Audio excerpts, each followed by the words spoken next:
Number 4, you see the world differently. Now, this happens. One person sees the light and one person sees the dark. And what does that mean? That means typically one person sees everything that can go right. They see the world as a beautiful place. And one person sees everything that's wrong with the world. They see everything that can go wrong. So what happens if you see everything that can go wrong? You can be kind of like, Winnie the Pooh. I don't know if you know or remember that cartoon. It's still around.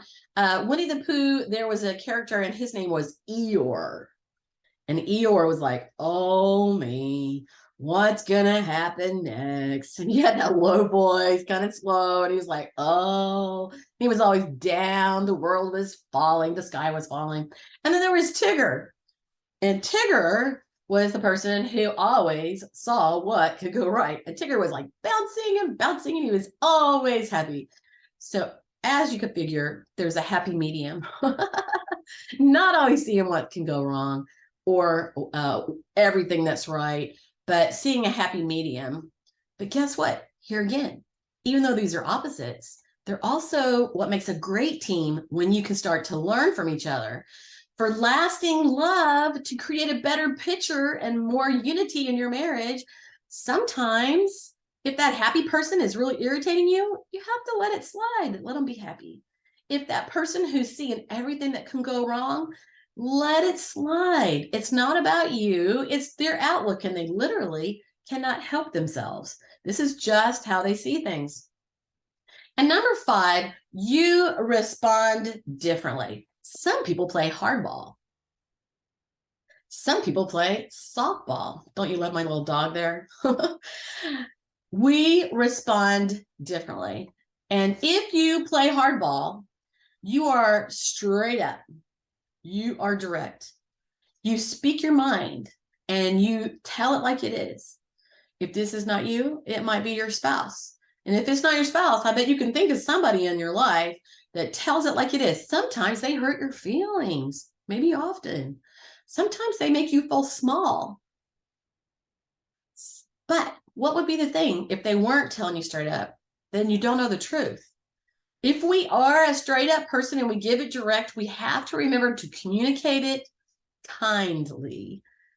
We have to communicate it kindly. We have to stop and think about what we're saying and if it crushes the other person.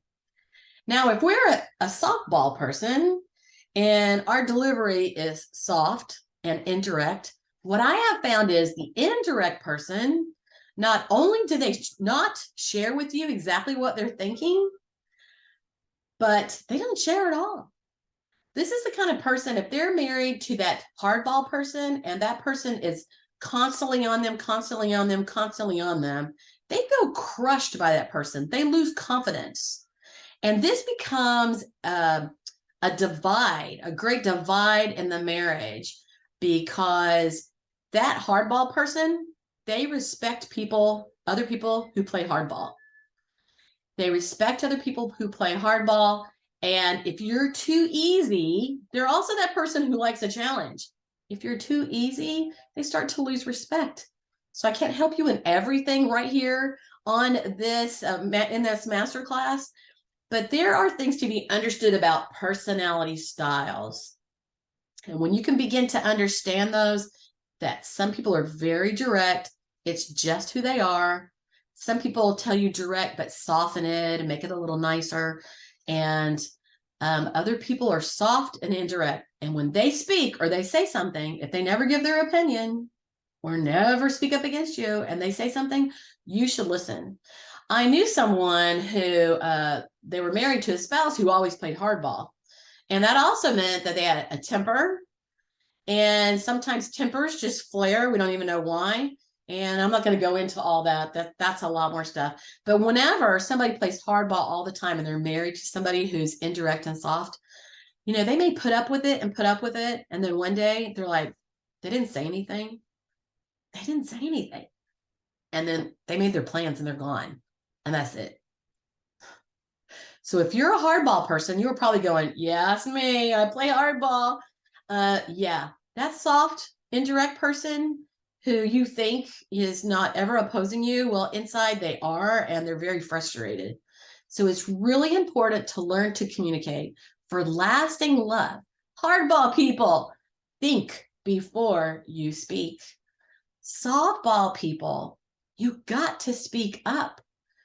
Feel the fear and say it anyway, unless you're married to a spouse who's like violent or something like that. But soft people, soft, indirect, softball people, you've got to speak up. Your spouse cannot know what you're thinking unless you tell them. They're probably assuming you're thinking something else, or they're not assuming anything at all. And so we've got to speak up.